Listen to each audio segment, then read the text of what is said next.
The hidden dangers of omeprazole and why low stomach acid could be ruining your health. We need to talk about stomach acid, why shutting it down might be the worst idea ever. So you're downing omeprazole like it's going out of fashion and you're wondering why you still feel like garbage. Spoiler alert, that little acid blocker might actually be blocking your health too. Think omeprazole is helping you. What if I told you it could actually be making everything worse? Doctors are prescribing this stuff like sweeties, but no one's talking about the side effects. And they're not just mild, they can have a massive impact on your digestion, on your energy, and even on your brain function. That's really worrying, isn't it? So in today's video, we're diving into the truth about stomach acid, the hidden dangers of acid-suppressing medications, and how low stomach acid, not too much stomach acid, is often the real issue. Let's start with a myth that needs putting to bed once and for all. Most people assume that heartburn, that horrible acid reflux and indigestion are all caused by too much stomach acid. That's what we've been told, right? I mean, it makes perfect sense. That horrible raging heartburn, what else could it possibly be apart from too much acidity? But in reality, many of these symptoms are actually caused by low stomach acid. When your stomach acid is too low, your food doesn't digest properly. It ferments and causes gas, and that gas builds pressure and pushes up your stomach contents, including the acid, up into your esophagus. And your esophagus is the long tube that runs from your throat down to your stomach. It's like your body's internal food delivery system. It doesn't digest anything, it just moves the goods along. And when stomach acid starts creeping back up into it, that's when you feel the heartburn, the acid reflux, and that's when people start reaching for their omeprazole. So when your stomach acid is too low rather than too high, this is what happens. Your food doesn't digest properly. It ferments and creates gas, a gas buildup. That gas buildup builds pressure and pushes the stomach contents back up into your esophagus. And the burning you feel, yeah, it's real, it's bloody painful, but it's not always because there's too much acid. It's usually because the acid is in the wrong place. So what is omeprazole and how does it work? Omeprazole is a proton pump inhibitor, a PPI. It literally shuts down your stomach's ability to produce acid. Now, in some cases, short-term use is necessary, like with ulcers or with damage to the esophagus. But long-term use is when things get dangerous, because your stomach acid isn't just there to digest your food. It's your first line of defense against pathogens and bacteria, harmful bacteria. It's essential for absorbing nutrients like B12, like iron, like calcium, magnesium, and zinc. It's a key player in breaking down proteins so that your body can use them.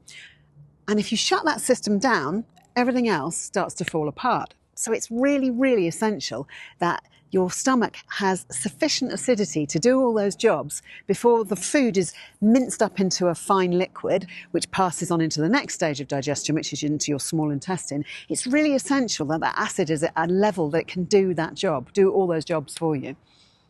So wait a minute, what if it's the wrong solution? Truth bomb, the real cause. Here's the twist that no one tells you. Most people don't have too much stomach acid, they actually have too little.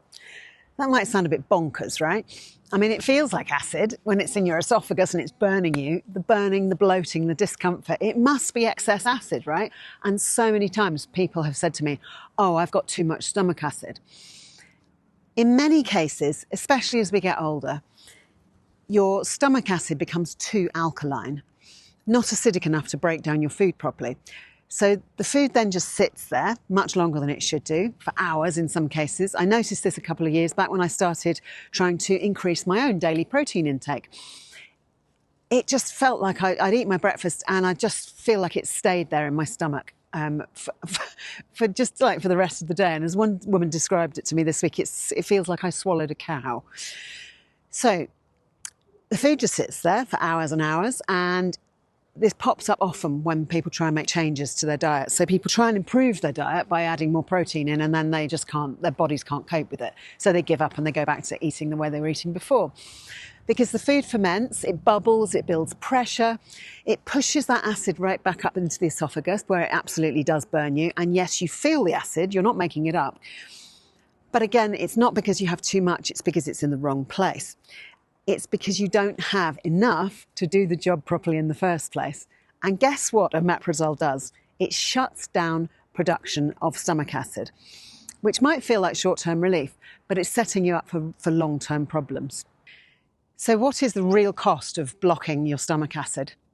Taking omeprazole daily, you could be making a big mistake for your long-term health. Let's talk about the ripple effects. So number one, nutrient deficiencies. Without proper stomach acid, you stop absorbing the critical nutrients, and that's going to lead you on to fatigue, that feeling tired all the time, hair loss. You know, a lot of people lose their hair. They get very thin, fine hair as they get older, and they just don't know why. Brittle nails, you know, crummy nails that break and split, and you can never grow them. Mood issues, and that includes feeling sad, depression, up and down mood, erratic mood. And even neurological problems, so brain problems. Digestive dysfunction. Low stomach acid means protein is not being broken down well, and undigested food particles in the gut linger, and then they feed your bad bacteria, and then they cause bloating, and then they cause gas, and then they even cause things like SIBO, small intestinal bacterial overgrowth.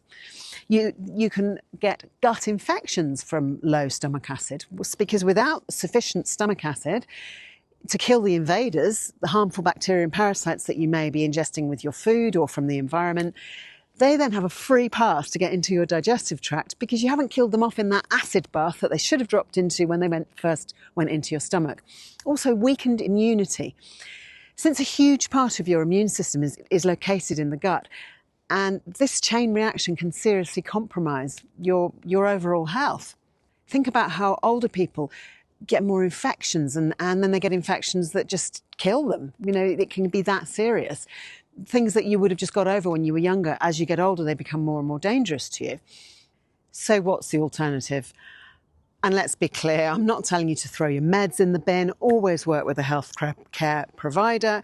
But if you're relying on PPIs long term, and people just take antacids or antacids if you're in America. Oh, don't fall down the hill. People take them, they start taking them and they just take them forever. Well, think about what that's doing to your brain, apart from all the other crap that's going on in your gut.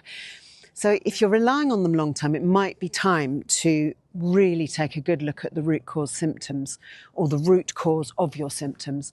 So number one, focus on supporting your natural stomach acid production, definitely not suppressing it. That's number one, and that is probably the most important thing. So here's how you do that. First off, digestion begins in the mouth, so eat slowly, chew your food thoroughly. Don't drink too much water with your meals or other liquids because it can dilute that stomach acid. You want that acid bath that the food is dropping into, down your esophagus, plopping into your stomach. You want it to be as acid as possible so that it can do its job as quickly as possible, so that that gas doesn't build up. You don't get that fermentation in the upper gut happening, and then the food's liquidized down to what is called chine, and then it passes on. You want all that to happen as quickly as it possibly can. That's an efficient digestive system. So try adding apple cider vinegar or lemon juice in a glass of water half an hour before a meal to increase the acidity of your stomach acid bath.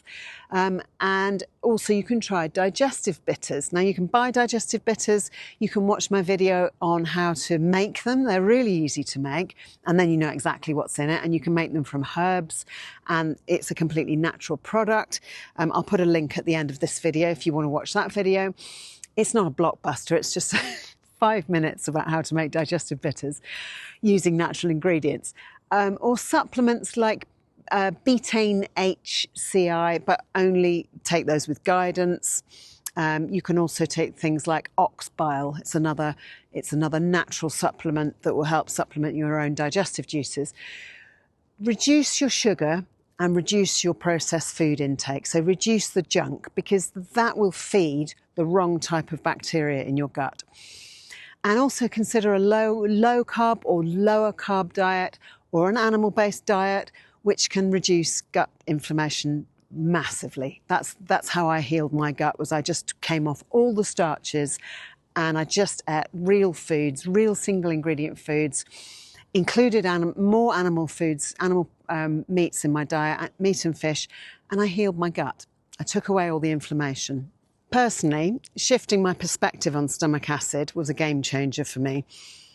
When I started supporting my digestion instead of trying to suppress it, I noticed better energy, no more bloating, improved skin, improved mood, and way fewer mystery symptoms, which pop up everywhere. It's not just about how your gut's feeling. I mean, that's just one symptom that you can suppress with one medication.